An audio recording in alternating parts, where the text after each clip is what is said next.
Aesthetic drawer cabinet.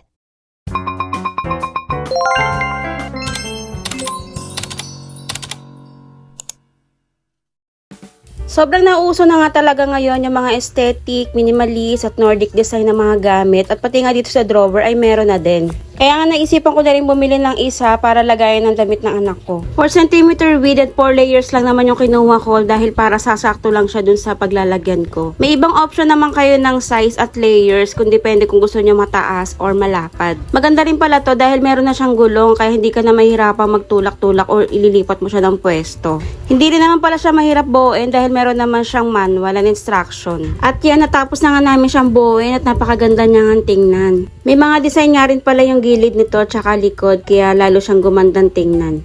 Maliit lang siya kaya bagay dito ilagay mga underwear, mga maliliit na gamit. Pero in fairness, kasya naman yung mga damit ng anak ko dahil maliit naman yung mga damit niya. Para sa kanya naman talaga to, kaya kung naghahanap din kayo ng aesthetic, malinis tingnan, minimalist Nordic design drawer, huwag ka na magpahuli, i-click mo na yung yellow basket, add to cart, and then i-check out mo na yan.